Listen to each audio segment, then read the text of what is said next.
В ближайшее время на маршруты выйдут 30 новых пассажирских автобусов, которые были закуплены в начале этого года.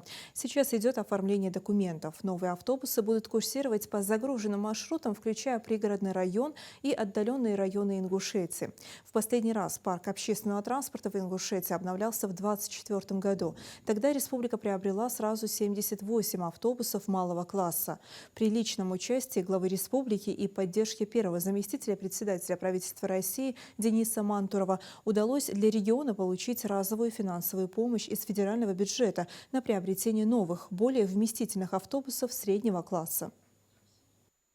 Мы, министерство, видим все комментарии, обращения в социальных сетях по направлению транспорт, промышленность и цифра. И мы, в принципе, ежемесячно делаем выгрузку по итогам и смотрим, какие есть обращения у жителей.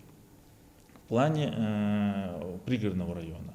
В пригородный район также мы будем дополнять новым автотранспортом среднего класса. Сейчас идет работа по оформлению этих автобусов, потому что очень много обращений из пригородного района, и глава этот вопрос отдельно держит на контроле. Сейчас что происходит? Мы оформляем эти автобусы, завершается работа оформления.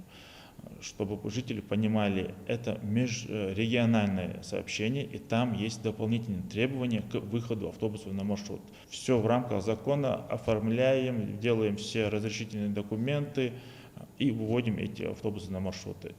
Эти автобусы на пригородный район в ближайшее время они также выйдут. Это и сельское поселение Майское, и Чермен, и Дачное, очень много обращений, и Ангушт. Это все маршруты мы закроем.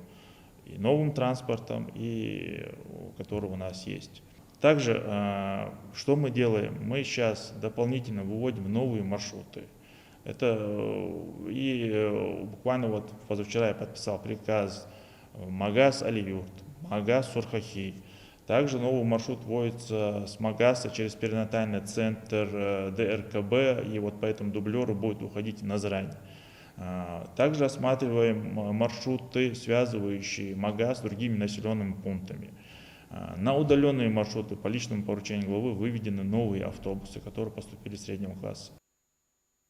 Новым автобусам присущ европейский стиль. Кроме кондиционера, в салоне есть камеры с возможностью сохранения видео, валидатор, система безналичной оплаты, система подсчета пассажиров, тахограф и система ГЛОНАСС. В завершении я хотел обратиться к жителям. На всех автобусах, которые мы приобрели, и в 2023 и в 2024 году стоит система безналичной оплаты. Это валидаторы. Эти средства ложатся на расчетный счет самого предприятия. И большая просьба к жителям пользоваться данной услугой. Это удобно, это безопасно. Эти средства идут напрямую на казначейский счет предприятия. Мы пытаемся это предприятие, но не может быть постоянно предприятие быть убыточным. Мы его выводим на рентабельность. И нам нужна ваша помощь, уважаемые жители Республики Ингушетия, жители пригородного района. Большая просьба пользоваться данной услугой. Это нам поможет вывести это предприятие на рентабельность. Мы сможем докупать автобусы, развивать спектр услуг.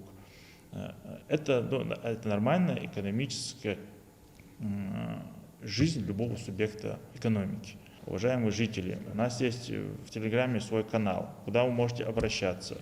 Министерство находится в Магасе, Гачханова, 12. Мы всегда готовы к обращениям жителей.